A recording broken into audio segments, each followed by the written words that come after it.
আসসালামু আলাইকুম সুপ্রিয় শিক্ষার্থী বন্ধুরা, এআরএসএস একাডেমিতে তোমাদের সবাইকে স্বাগতম। সুপ্রিয় শিক্ষার্থী বন্ধুরা, তোমরা যারা এবার 2024 সালে এসএসসি বা সমমান পরীক্ষা দিবে, আমি আজকের পর থেকে চেষ্টা করব তোমাদের বিভিন্ন বিষয়ের জন্য জ্ঞানমূলক এবং অনুধাবনমূলক প্রশ্নের সাজেশন নিয়ে হাজির হতে।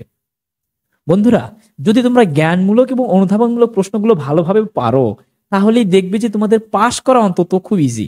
অনেক স্টুডেন্ট আছে, ভাইয়া আমি কিভাবে পাশ করব, আমি সেটাই জানি না।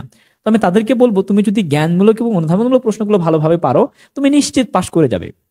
দেখো বন্ধুরা, এই জ্ঞানমূলক এবং অনুধাবনমূলক প্রশ্নগুলো কমন পাওয়া কিন্তু অনেক সহজ ব্যাপার।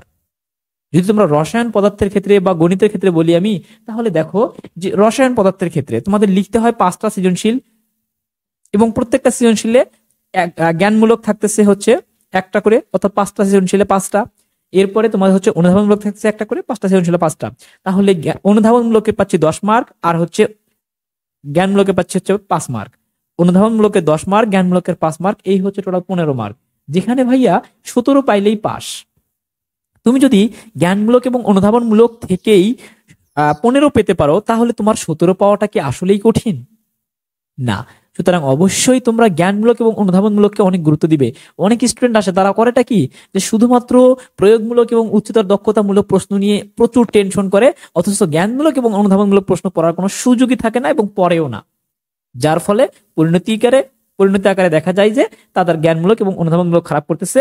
হয়তো গ ঘ কমন আছে, কিন্তু ক খ কমন নাই। তো শিক্ষার্থী বন্ধুরা, অবশ্যই জ্ঞানমূলক এবং অনুধাবনমূলক প্রশ্নে তোমরা অধিক গুরুত্ব দিবে। তো বন্ধুরা, আজকে আমরা তোমাদের জন্য আমি চেষ্টা করতেছি জ্ঞানমূলক এবং অনুধাবনমূলক প্রশ্ন নিয়ে ধারাবাহিকভাবে সাজেশন নিয়ে আসতে। তো এর ধারাবাহিকতায় আজকে আমি চেষ্টা করব তোমাদের নবম দশম শ্রেণীর পদার্থবিজ্ঞান বইয়ের অধ্যায় 1। মনে রাখবে, এই অধ্যায়টা থেকে এবার সৃজনশীল প্রশ্ন আসার সম্ভাবনা খুবই কম, খুবই কম, একদম আসবে না বললেই চলে। তবে জ্ঞানমূলক এবং অনুধাবনমূলক প্রশ্ন কিন্তু নিশ্চিত আসবে, একদম নিশ্চিতভাবে শিওর থাকো, জ্ঞানমূলক এবং অনুধাবনমূলক প্রশ্ন আসবে। তো কোনগুলো আসবে, কোনগুলো পড়তে হবে, দেখো। যদি অবশ্যই ভিডিওটি না টেনে সম্পূর্ণ দেখো, এবং যদি আমার চ্যানেল নতুন হয়ে থাকো, তাহলে চ্যানেলটিকে সাবস্ক্রাইব করে বেল নোটিফিকেশন অন করে রাখবে। বন্ধুরা, জ্ঞানমূলক প্রশ্নের জন্য তোমরা পড়বে এই অধ্যায় থেকে প্রথমত মাত্রা কি। দেখবে যে এই প্রশ্নটা অনেকবার চলে আসছে, অনেকবার বোর্ড প্রশ্নে চলে আসছে। এরপরে তোমরা পড়বে হচ্ছে পিস কাকে বলে, পিস পিস কাকে বলে। এরপর তোমরা পড়বে হচ্ছে মৌলিক রাশি কাকে বলে, মৌলিক রাশি। এরপর তোমরা পড়বে হচ্ছে মৌলিক রাশি কাকে বলে। এরপর তোমরা পড়বে হচ্ছে স্ক্রু গজের ন্যূনাঙ্ক কাকে বলে। স্ক্রু গজের ন্যূনাঙ্ক, স্ক্রু গজের ন্যূনাঙ্ক যেটা, এটাই হচ্ছে লিস্ট কাউন্ট বা এলসি বা লঘিষ্ঠ গণন। বাংলায় এটাকে লঘিষ্ঠ গণনও বলা হয়, লিস্ট কাউন্ট ইংরেজিতে বলা হয়, অথবা এলসি সংক্ষেপে আসতে পারে। সুতরাং একই প্রশ্ন, একটু ভালোভাবে পড়ে নিবে। যদি বলে যে লঘিষ্ঠ গণন কাকে বলে, তাও এটাই অ্যান্সার।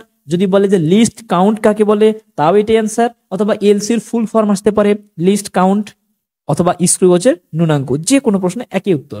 এরপর তোমরা পড়বে, দেখো বন্ধুরা, ভার্নিয়ার ধ্রুবক কাকে বলে, মোস্ট ইম্পর্টেন্ট প্রশ্ন। এরপর পড়বে স্ক্রু গজ কি বা স্ক্রু গজ কাকে বলে। এরপর পড়বে হচ্ছে পরিমাপের একক কাকে বলে। এরপর পড়বে হচ্ছে মৌলিক রাশি এবং লব্ধ রাশি কাকে বলে। অর্থাৎ মৌলিক রাশি কি আর লব্ধ রাশি কি, এই দুটা পড়বে। দেখো বন্ধুরা, এগুলো থেকেও আমি বেশি গুরুত্ব যদি বলো, তাহলে আমি প্রথম 5 পর্যন্ত বলবো। প্রথম 5 পর্যন্ত এবার তোমাদের জন্য খুব বেশি গুরুত্বপূর্ণ। আমি যে প্রথম 5টা রেখেছি, এই প্রশ্নটা তোমাদের জন্য বেশি গুরুত্বপূর্ণ। এই 3টা তোমরা অবশ্যই পড়ে নেবে রিস্ক মুক্ত থাকতে। তো বন্ধুরা, এই হচ্ছে তোমাদের জ্ঞানমূলক। এবার দেখো আমরা অনুধাবনমূলকে চলে যাই। অনুধাবনমূলক প্রশ্নের জন্য তোমরা প্রথমত পড়বে হচ্ছে বল অথবা ক্ষমতা একটি লব্ধ রাশি। মনে রাখবে, এরকম একটা প্রশ্ন আসার সম্ভাবনা খুবই বেশি।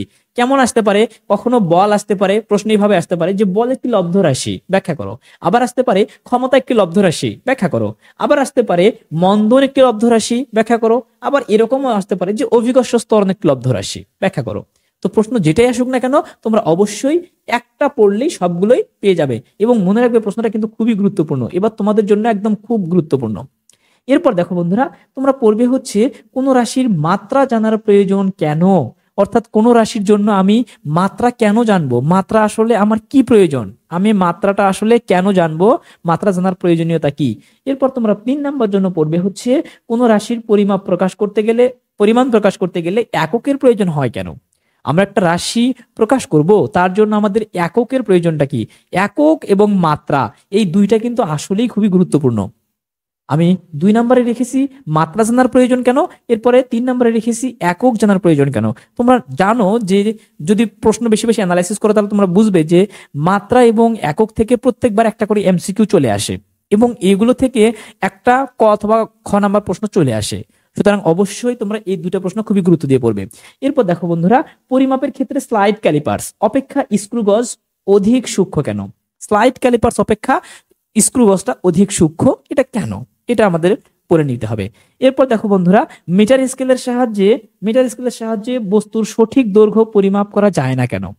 অর্থাৎ আমরা যে মিটার স্কেলটা আমরা ব্যবহার করি বা আমরা যে নর্মাল যে স্কেলগুলো ব্যবহার করি, এই স্কেলগুলোর সাহায্যে আমরা একটা বস্তুর সঠিকভাবে দৈর্ঘ্য পরিমাপ করতে পারি না কেন? এটা তোমাদের জানতে হবে। এরপর দেখো বন্ধুরা, স্ক্রু গজের ন্যূনাঙ্ক 0.01 অথবা 0.02 বলতে কি বোঝায়? যে কোনো একটা প্রশ্ন আসতে পারে, যে কোনো একটা। তোমরা জানো যে স্ক্রু গজের ন্যূনাঙ্ক মানে হচ্ছে লঘিষ্ঠ গণন বা লিস্ট কাউন্ট। তো লঘিষ্ঠ গণনের মান কখনো 0.01 হয়, কখনো 0.02 হয়। তো 0.01 হয় কেন বা বলতে কি বুঝো, অথবা 0.02 বলতে কি বুঝো? প্রশ্ন দুটোই ভালোভাবে পড়ে রাখবে, কারণ এটা দুইভাবেই প্রশ্ন হতে পারে। এরপর দেখো বন্ধুরা, 7 নম্বরে রাখছি একটি চিপসের প্যাকেটের গায়ে লেখা আছে 25 ± 0.5 গ্রাম। 25 ± 0.5 গ্রাম, তো আসলে কেন লিখলো? একটা চিপসের প্যাকেটের গায়ে 25 গ্রাম লিখলো, তারপরে এই যে ±0.5 গ্রাম কেন লিখলো? এর অর্থটা তোমাদের জানতে হবে। এরপর দেখো বন্ধুরা, তারপর 8 নম্বর আমি লিখেছি তোমাদের, কোন বস্তুর সূক্ষ্ম পরিমাপে মিটার স্কেলের চেয়ে স্লাইড ক্যালিপার্স অধিকতর উপযোগী কেন? মিটার স্কেলের চেয়ে কি স্লাইড ক্যালিপার্স অধিকতর সূক্ষ্ম কেন? এটা ব্যাখ্যা করো বা এটা জানতে হবে। তো বন্ধুরা, আমি এখানে 8টা রেখেছি খ বিভাগের জন্য, তোমাদের অনুধাবনমূলক প্রশ্নের জন্য। এর মধ্যেও তোমাদের বেশি গুরুত্বপূর্ণ হচ্ছে 6টা। প্রথম 6টা তোমরা খুব বেশি গুরুত্ব দিয়ে পড়বে। এরপর 7 এবং 8 এই দুইটা তোমরা রিস্ক মুক্ত থাকতে পড়বে। তো শিক্ষার্থী বন্ধুরা, তোমাদের সাজেশনটি কেমন লাগলো সেটা অবশ্যই কমেন্টসে জানিও। যদি ভালো লেগে থাকে অবশ্যই বন্ধুদের মাঝে শেয়ার করে দিও।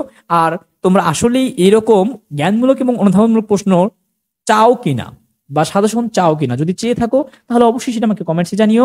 তাহলে আমি চেষ্টা করব অধ্যায় ভিত্তিক প্রত্যেকটা অধ্যায়ের জন্য জ্ঞানমূলক এবং অনুধাবনমূলক প্রশ্নের সাজেশন নিয়ে আসতে। সেই পর্যন্ত ভালো থাকবে, ধন্যবাদ।